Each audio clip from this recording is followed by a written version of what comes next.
Good morning and welcome to the Workforce Observer. We are very excited to have with us today Bruce Morton, the head of strategy for Allegis Global Solutions. A thought leader in the space, Bruce is very well known as a global workforce design and talent acquisition expert. Welcome, Bruce. I really am excited to have you and tap what you have to say. Great. Hi, Subadhra. Great to see you, and thanks for inviting me on. Yeah, thank you. So, Bruce, and I know you've been, I'm sure you've been asked this question. Where is the industry at currently? I think what everyone's really like kind of thinking about is why is staffing declining while the economy and the labor market are growing? Yeah, great question. A bit of a doom and gloom to kick off with, huh? Will end positively. Yeah, okay, yeah. So, yes, we are. I saw a quote from Business Insider last week calling this the white collar recession, which I thought was a interesting term. But if you look at, the challenge we've got as an industry in our recruitment industry, and let's be generic, talk about perm hiring as well as contingent and services, is the Fed are patting themselves on the back. They've done a great job, brought inflation down, we've got growth, GDP is looking good, but our industry is struggling and suffering. One of the reasons is attrition is its lowest it's ever been recorded, historical low levels of attrition. So people aren't active in the marketplace, and that isn't creating opportunities for other people to fill those positions. So that is a great deficit to our industry when people hunker down. Another point would be if you think about, where everybody's waiting and seeing what's going to happen with things like tariffs, things like moving people out of the country, all of those are going to have inflationary impact. So as an employee, people are saying, well, I don't want to be the last in, first out.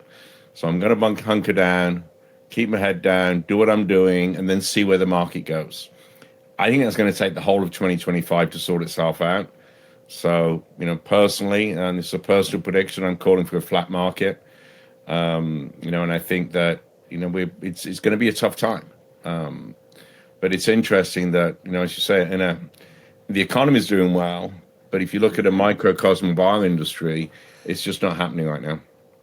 So in previous times, because this is the first time this has ever happened, it's because people weren't hunkering down, even though things were not good. The workforce was moving around, so there were opportunities. Is that a simplistic way to say it, or? Yeah, and I think, but also that's the way to get a pay increase is to move, right? Which is crazy, but I'm generalizing for effect. But that's typically what happens. Yep.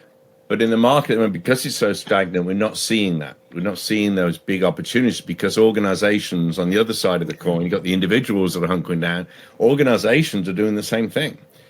We've got there's an underbelly of conversation going on at the moment around what if Musk tries to do to the government what he did to now called X, take out 70% of the people. So you've got to feel that there's pressure going to be on CEOs around the world of saying, well, hang on a minute, can we take 30% of our people? Can we take 40% out? So it almost becomes, even if it doesn't happen, it becomes a talk track. And it's just adding to the fact that we've all been asked to do more with less the last couple of years in that economy. And that isn't, we're not coming back from that. This is about, no, you need to do more with less. Be very, very innovative. If we can't grow our top line, then we're going to have to grow GP. How do you do that? You get more efficient, you get more effective. I think we're seeing a resurgence of offshoring because of that. And obviously, really? Okay. You can't have a conversation like this without mentioning AI. And AI is starting to have an impact already. It's starting to do the work that people used to do. So that, again, it just tempers the whole thing down. You don't need so many developers you did a year ago. So all of that, it's almost like the perfect storm of the creation of a flat economy for our industry right now. Any other trends that you are seeing apart from the ones that you mentioned? I'm trying to be, anything positive that we can say, all right, at least maybe it's a year, but we have something to look forward to. Yeah, if you look at the economists, they are calling for the UK and parts of Europe to come back into next year, but see a bit of an uplift. Yep. And some associations are saying it's going to happen in the US Q4. But to me, that's a bit of a cop-out when you say a year's time. gives everyone Yeah. something to look forward to. But I don't know. I think this is the time to be safe with predictions in terms of you cite an organization. Don't build your infrastructure around growth. Build it around being static. Wow. Well, good to know. Thank you. So, what do you think is the biggest challenge facing the industry? What do people have to do to kind of, I think I guess, survive? if you think about the staffing industry, in general, and be very generic about it, I think that Sure. if you imagine the last 15 years, the market has grown. Right. So organizations, to an extent, have been able to rise with that tide.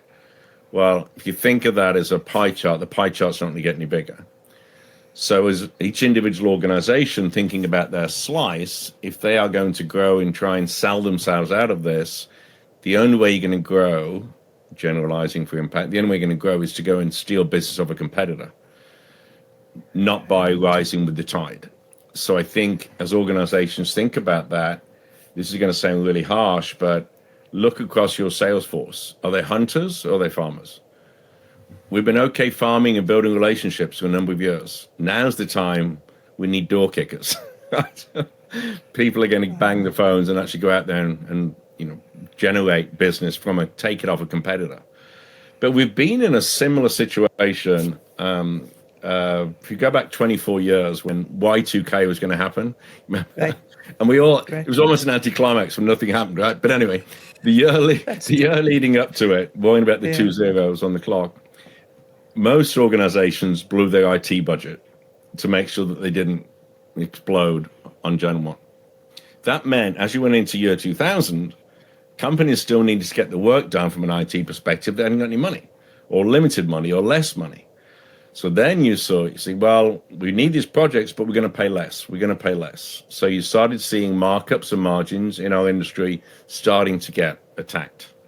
If you Right. look in the UK as a microcosm of that, you went from margins that were similar to what's still happening in the US now to sub 10% because it got incredibly competitive. And it happened in London because there were more recruiters than anything else in London, right?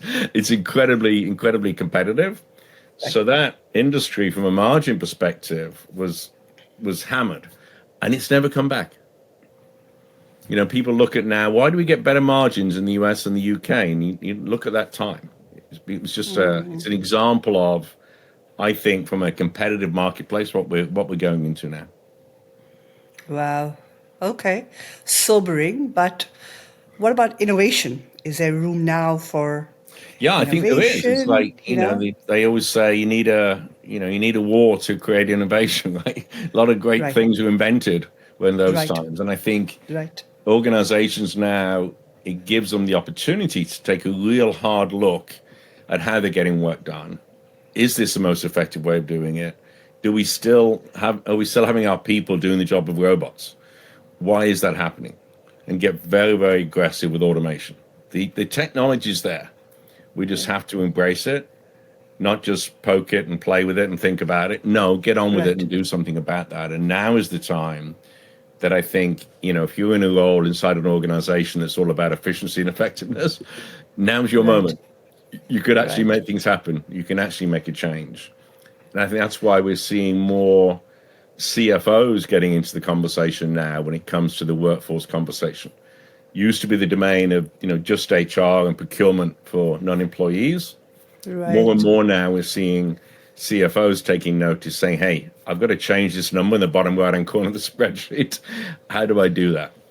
How can we take Right. cost out of the business by being more effective? So I think anything like these times, when you come out of it the other end, I think companies are actually better for it.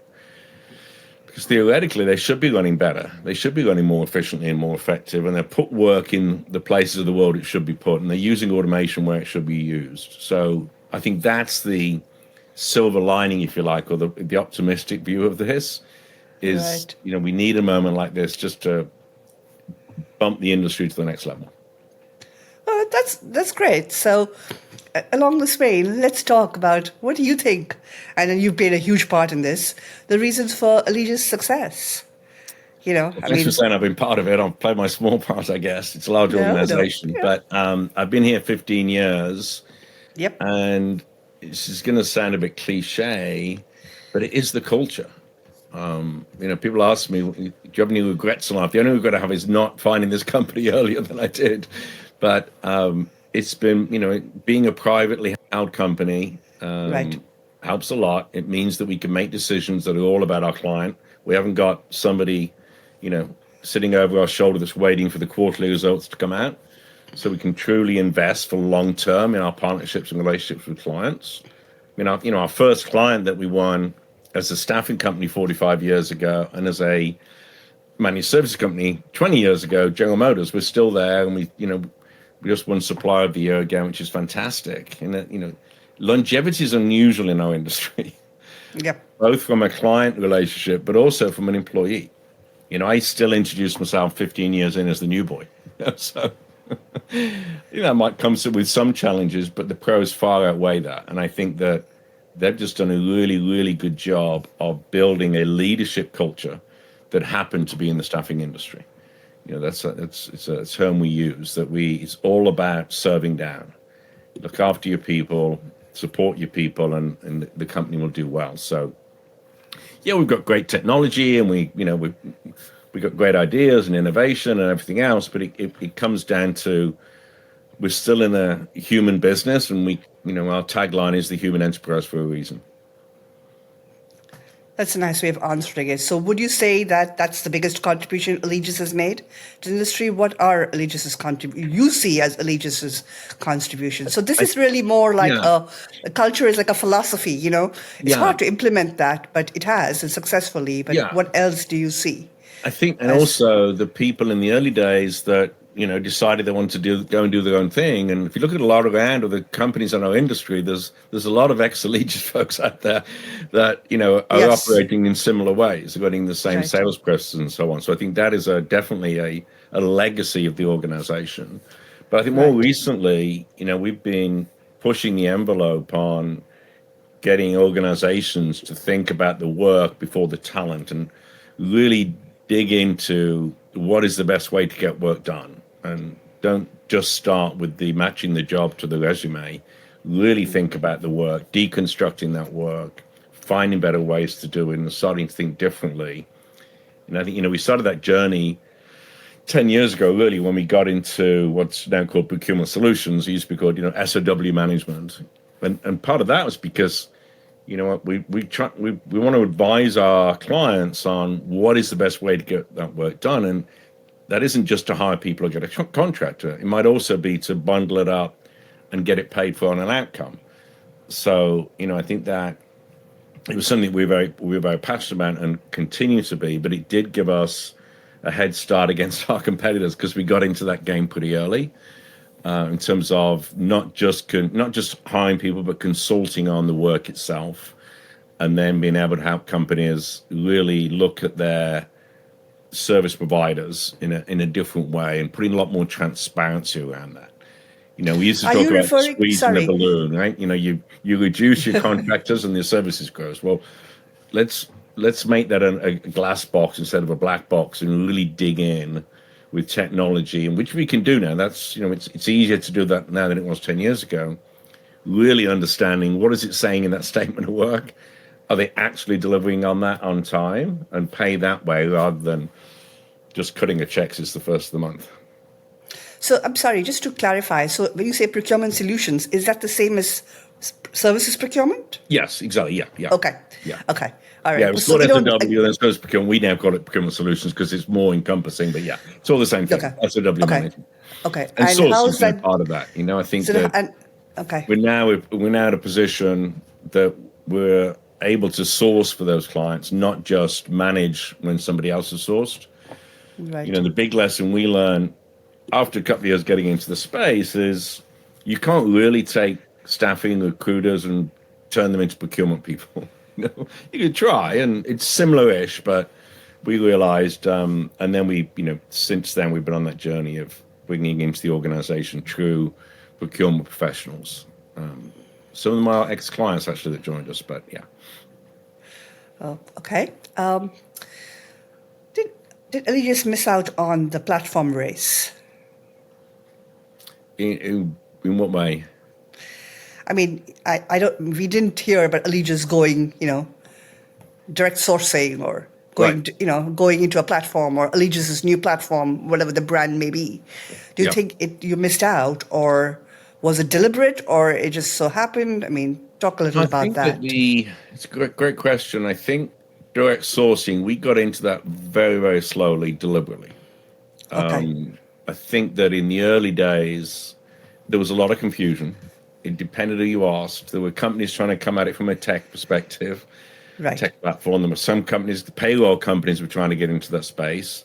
The staffing industry were trying to get exclusivity on a certain amount of deals, and they wanted to use the client's brand. So depending who you spoke to as it was going through that, it was an incredibly confused market. And the poor old client sat in the middle of it was getting very, very confused. So it's not something that we jumped into. We took our time. And now, it's actually one of the fastest growing parts of our business, albeit fairly small still. From a percentage wise, it's growing really well.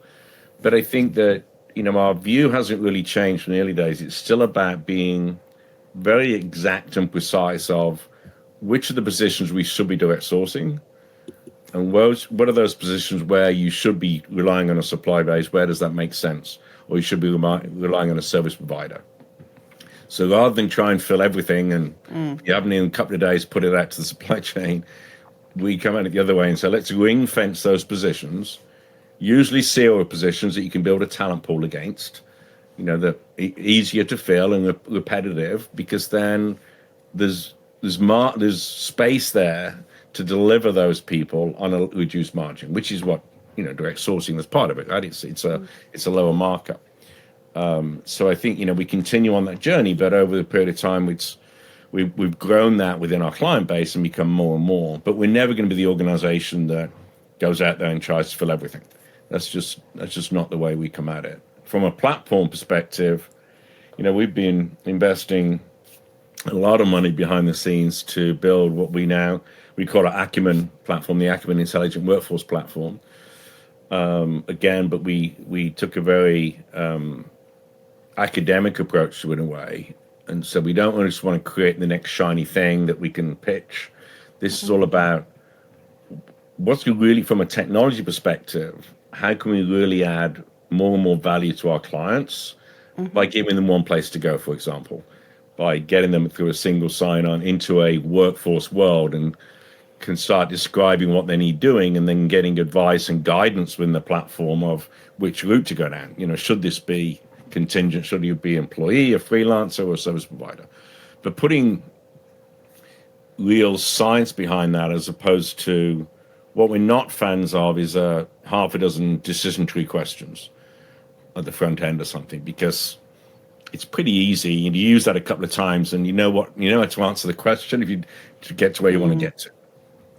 So we've used more of a thoughtful approach to that, and it's paying dividends. But yeah, it's again, it's not something we jumped at. We just took our time and we believe built it in a far more robust, future fit way. So, from direct sourcing to the MSP model, much has been said about this, Yeah. good, bad, ugly. What's your take? I think that I think MSP are one of the players in that. I think that we've seen a growth in what's so-called curators, and I think there is an ecosystem, and that varies by across our client base. We have some clients where we build a recruitment function within the MSP function and do that recruitment of the direct sourcing, and we have some where we're partnering with external organizations that are doing that curation. I think it is a client by client basis, but what you don't want is somebody that is a true and true MSP actually trying to act like a recruiter. So if you're going to put that solution within an MSP program, then they need to be staffing type folks, recruiters that are part of that team. It's a bit like when we're getting into procurement, you need procurement people to do that. So I think that has caused some of the how long it's taken for direct sourcing to really reach its potential. For many, many years, there was far more talk about it than actually happening. You go to conferences and, 50% of the talks on the stage would be about it. You're like, hang on a minute, this is less than 2% of the market. Why are we spending so much time on it? But it's a real thing now, and I think it's finding its place. It's fitting into the ecosystem where it should now. So the MSP is not over. No, by any chance. The model is here to stay, and of course, okay. Yeah. What is the buyer, your clients, feeling about all of this right now? About what's happening in the industry? Depends by persona, but I think the underlying feeling is, coming back to what I said earlier, is that they're getting pressured to do more with less, and how can they get the best out of an organization like ours and our industry to see us as true advisors. And I think that they want that, they want us to be advisors. Right. But there's a history of us, well, yeah, but you're the people that fill my jobs.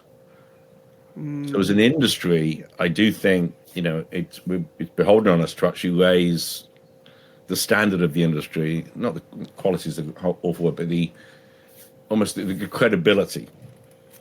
Elevate what you're providing. Yes, exactly. Because if we're not the ones that are having those conversations, then it's large professional services organizations that don't live and breathe it like we do every day. Obviously, I'm biased. I've been in the industry for 45 years, but we know our stuff, as an industry, and we need that opportunity to do that. So I think we're in that bit of a flux with buyers at the moment. Right. We're trying to work out, what is the best solution for them. And this, we just look at technology. There was so much tech out there. Right. And it's almost frightening to think, I need to build an HR tech stack, or I need to, think about what VMS do I go after, and what are my add-ons to that VMS. I mean, it's just like drinking water from a fire hose. It's incredibly tough. Right. Lessons learned, if any. I think a personal lesson for me, having been in roles around innovation and strategy for many, many years now. Right. Sometimes I say that, I'm the VP of frustration because I seem to have more ideas that can actually, play out. So I think lessons learned is don't try and do 15 things. Do 3 or 4 things. The hard thing is knowing that those other 11 are really good ideas as well. So it's about prioritization. It's about what's going to have the biggest impact to the client. And I'm sort of known as the guy that always says what's best for the client. To me, that solves any argument, any debate. What's best for the client? As long as you follow that and do what's best for the client, then you're going to be successful. Right. Whereas sometimes there are really cool things you want to do because you want to do them, and then when somebody looks at you, I say, is the client going to benefit from that? No, but, okay. It's like when chatbots first came out, somebody said to me, we should be investing in a chatbot. I'm like, why? They're like, because they're cool. No, we're not investing in a chatbot because it's cool. If it's going to add value to the client, then let's think about that. It comes back to that classic, what problem we're trying to solve, rather than get excited about something that could be created. If Allegis had to start today, what would the MO be? Very different, right?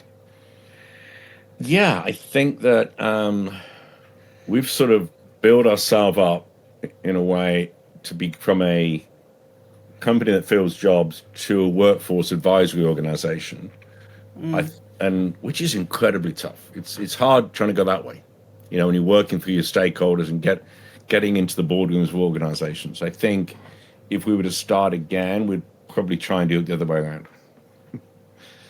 Oh, wow. Okay. But you've got to have something really compelling to talk about, of course. But if that was the, magic wand, I think we'd start there and say, okay, let's, become the organization that can advise the world on how to get work done, and then build the solutions off the back of that. It's so interesting. I would not have thought of that at all, that you would say that, but, well. Right. It's a personal view. This is Bruce talking, not Allegis, but that would be my view. Of course. I'm talking to you. Yeah. The industry, why do they not want to be called staffing firms? I mean, they are staffing firms. What is this thing? Why does it have a bad reputation? Yeah. Our industry has not exactly got the greatest reputation. Yeah. And also people in it, I mean, if you are supplying talent, you can call yourself human capital, it doesn't matter, but at the core of it, we all know what we are. Yeah. What's the gap? I don't I get it. think that what we're seeing now is a race to services. Most staffing organizations of any decent size, particularly in tech and engineering, are moving to getting paid on outcome because the margins are being eroded in the staffing. There are higher margins there, much higher risk, of course, because you've got to be on the hook for what you deliver. But as organizations are moving there, they're finding, since what I was just saying, actually, that it's harder for them to have that conversation to get a client to say, here's a project for $1 million, go deliver, if they look at you as a staffing company. Because staffing in the pure essence, or if you're not in the industry, it's one of those things that seems fairly simple, fairly straightforward, right? So I think the staffing companies are just trying to lose that stigma so they can have those conversations, so that companies can start looking at them differently. No, And also, that's a good we do way. have unfortunately, it's a high attrition industry, and It is. that brings challenges with it. So, and I think also because companies now are thinking more holistically, how they're getting work done. Companies don't want to be putting one box because it stops them being able to sell other things.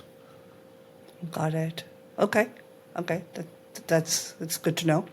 Yeah, a bit like AI. Amazon when they first come out, they said, "Don't worry, we're only going to sell books." We should have been worried, huh? Yeah. So if they'd called them Amazon, it probably was called Amazon Bookstore in the first. I don't know, I can't remember. But if they'd called themselves, something that was very limiting, they wouldn't be able to do what they do now. Yeah. Okay. That's an interesting perspective. AI. What should the industry be doing? Or how should they be even thinking about this? Yeah, I think right now, if they're not playing with it in a controlled way, then they're missing out. I think everybody's learning. I think you've got to realize that this isn't something that's a fad that's going to go away. If we think about our industry, recruiters' jobs are already looking differently, and they should look different. They're going to look completely different in 12 months' time. LinkedIn have just announced their hiring assistant as an example, and I saw a demo of that at their conference a few weeks ago, and it's probably about 40% of a recruiter's job. Boom, gone, in a good way. So it shouldn't be a threat. It should be, wow, now what can I do now that I'm using that? And I think the downside to any new tech like that is you'll have the haves and the have-nots going forward. You'll have organizations that truly embrace it, understand how to use it in a controlled way, get it right, so you're not using it where you shouldn't be. For shortlisting, as an example, we don't do that. We use AI through all of our processes to improve efficiency and effectiveness, but we're not using AI to make the decision on who to hire. Things like that. Putting that aside, there is so much potential. Just scheduling. With voice AI now, it's phenomenal. It's hard to tell the difference. So companies regardless of the size, have to get in the game. It isn't one of those that you can look from the sidelines. They're going to get left behind because they're just not going to be competitive. Now, the challenge the industry is going to have is, the amount of automation that we'll be doing. Does that mean that the service becomes lower cost? So we've got to be holding our price on that. It's one of the few industries where nobody puts the price up. I realize that, but most other industries, you get an inflation boost or something, and the price of things go up. Right. Our industry has never really had that opportunity to do that.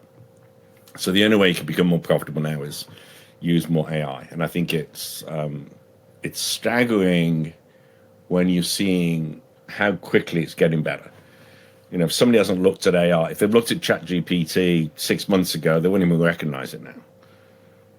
And it's okay that it's still only 85, 90% accurate. Yeah. Who cares? It's better than starting from scratch. Yeah. And I think people use that as a bit of an excuse not to get involved in it. Well, can you trust it? It isn't really accurate. Well, you still need the human element of it.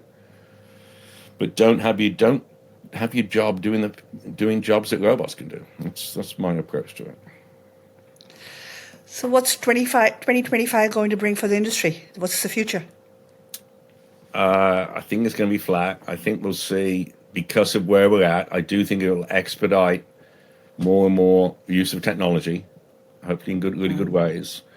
And I do think we'll see further distribution of work on a global scale. You've seen all the work now that's happening, companies sending the high-end R&D app development into India at the speed of light. But it's not just about India. They're 40% of the GCCs, right? You've got Costa Rica, you've got Mexico, Brazil, Eastern Europe still our hotspot. And I think we're going to see more and more distribution of work through 2025. And by the end of the year, we'll start seeing some real use cases of putting work in Africa.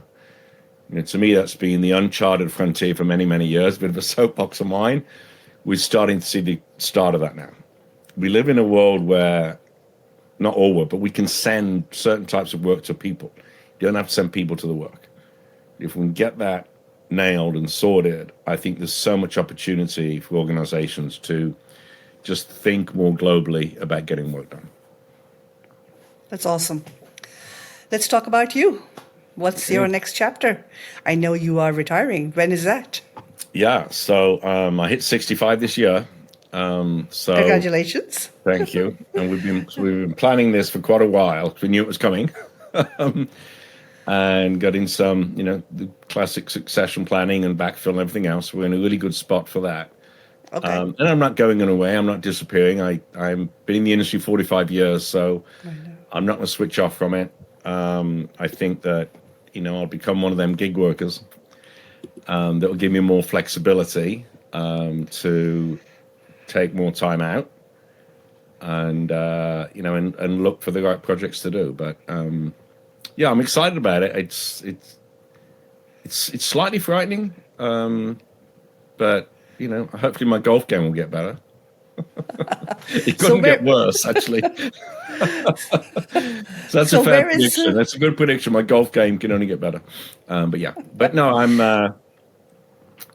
looking forward to it, and the industry's been very kind to me, and I'm looking for opportunities to give back as well. Oh, that's really nice to hear. So where is home? I'm just north of Tampa in Florida. Okay. With frequent we moved down here visits 2 years ago as part of the retirement plan. Do you like it? Yeah, it's great. I mean, And here how we are in often November, and it's beautiful sunny day, 68 degrees. I mean, not like in the UK, huh? In November. No, that's right. Yeah. Well, any advice you have for your listeners, the industry? I would say be curious, be a scholar of the industry, read whatever you can, particularly stuff that you're putting out, Subadhra. But, Thank you for that. I think if you get a real passion for this industry, I don't think there's anything better. It's been great for me. But I think the more you understand about it and the more curious you are, the more enjoyable it is. So that'd be my advice, is really take it to heart and get very, very passionate about it. Thank you. It's been great having you, and I'm looking forward to having you back to hear what you're doing next year. Okay. Well, thank you again for the invite. Great chatting with you.